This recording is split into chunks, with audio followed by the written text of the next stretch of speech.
from Fargo and serving you on TV, online, and on the go. This is Valley News Live at 9 on Fargo CW. A warning tonight for pet owners from a man who says he believes his dog was bitten by a bobcat. As cities and towns push their boundaries into what once was the wilderness, experts say encounters with wildlife are expected. Valley News Team's Cornelius Hawker shares this story so you can protect your four-legged friend from being attacked. She's got probably about 8 puncture wounds on her hind end. Sean Mikulski's dog Nova is recovering after something attacked the 12-year-old lab from behind. They're about 5 or 6 inches apart from each other. And there's 2 sets of them, like she got bit twice. After talking with animal control and a neighbor, Mikulski says he's certain a bobcat is behind the attack. My biggest concern is I just have 2 little girls, you know, so I mean, if it's big enough to try to take down a decent-sized lab, you know, a little kid wouldn't be much of a challenge. Bobcats are usually found in southwestern and extreme northeastern North Dakota. However, the Game and Fish Department says young adult bobcats have an ingrained desire to move away from their indigenous home ranges once they reach a certain age. So wildlife habitat corridors, such as the Red River, make for appealing travelways to dispersing wildlife such as bobcats. Mikulski's home sits less than a mile from the Wild Rice River, which pours into the Red. It's nice out here. I like being on the edge of town because I don't like how a lot of neighborhoods are really on top of each other. So if you're going to live in an area where bobcats could show up, Mikulski says be more careful when you're letting your pets or children go outside. She's gonna be all right though. She'll bounce back in a week or 2. Cornelius Hawker, right. Valley News Live. If you think you've spotted a wild animal in your neighborhood, you're urged to contact Animal Control and the Game and Fish Department. And that story came to our attention through our whistleblower hotline. So if you need help uncovering fraud and corruption in your community, be sure to call us at 701-237-6576 and leave your tip. A member of our investigative team will get on the case and go to work to expose the truth. Coming up after weather, police need your help finding this missing teen. Plus, white supremacist Craig Cobb says he no longer owns a property in Nome, North Dakota. More on that in just a few moments. But first, Robert, it has been a spectacular start to our Mother's Day weekend. What can we expect tonight? Tonight, a quiet night out there. We just got a few clouds out there. The sun just set here just a little while ago. Even warmer as we hit through Saturday and Sunday, but may have to deal with a few storms before Sunday is over. But until then, get out there and enjoy it. Right now, a live look outside on the CorwinAuto.com Valley Skycam, part of the Storm Team Skycam network. As mentioned, sunset just a little while ago. Still some sunlight out there and some Friday night lights out there as well. Current temperature, we've dipped down to 65 degrees here in Fargo. Winds out of the north and northeast at around 10 miles per hour. Temperatures elsewhere, a mix of some 50s, 60s, and still 70 degrees down in Sisseton, 54 in Langdon, 59 Grand Forks, 57 in the Thief River Falls area. Winds light and variable out there. They'll pick up out of the south and southeast tomorrow, 10 to 20 miles per hour with some stronger gusts, and those southerly winds will bring in some warmer air. Just a few clouds out there. We'll see decreasing clouds slowly during the overnight hours, becoming mostly clear later on tonight. Underneath those clouds, did have a few sprinkles earlier this evening in our southeastern counties. Those have since dissipated and or moved on out of the area. Northern Plains, quiet. A few showers just north of Minneapolis. Those will continue to move away from the area off towards the west. Some showers, some thunderstorms, and in the higher elevations, certainly cold enough for quite a bit of snow in some of the higher elevations of western Montana and Idaho. Off towards the east and the southeast, a lot of rain shower and thunderstorm activity. Some flash flooding ongoing in northeastern Mississippi. Some areas have already seen a couple of inches of rain and could see 1 to 3 inches more before all is said and done. Overnight tonight, we'll see these clouds get on out of here.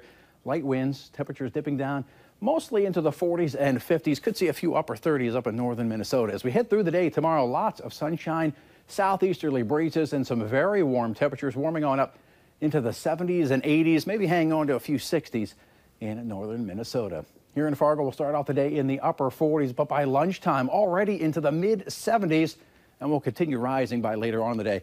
We'll top it on out into the middle 80s. Picture of the day.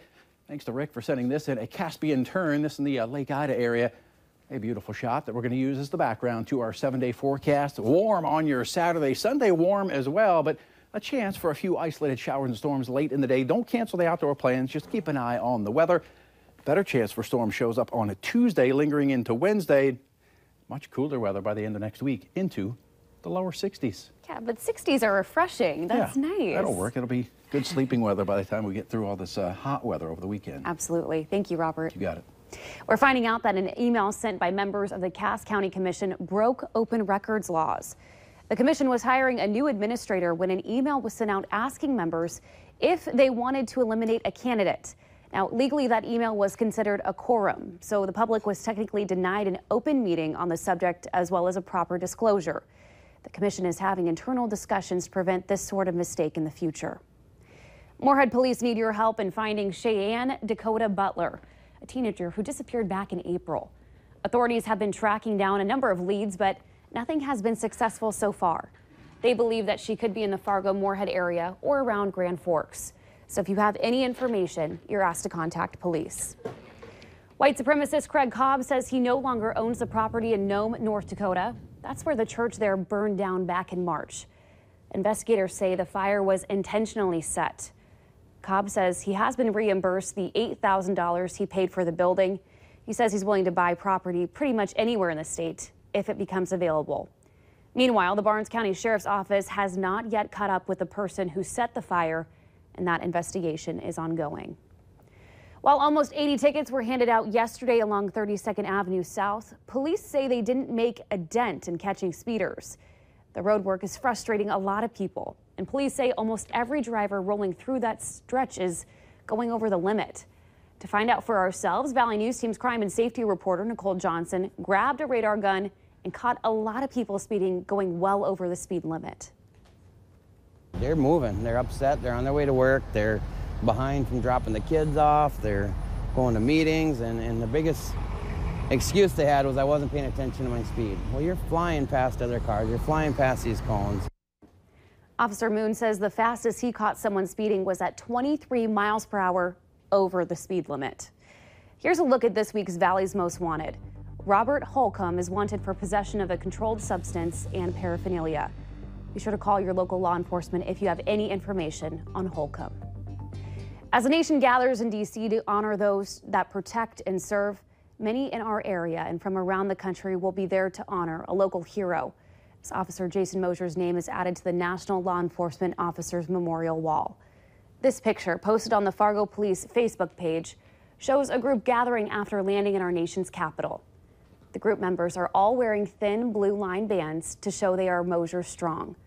Dozens of family members, fellow officers, and others from around the Fargo-Moorhead area are making the trip to Washington.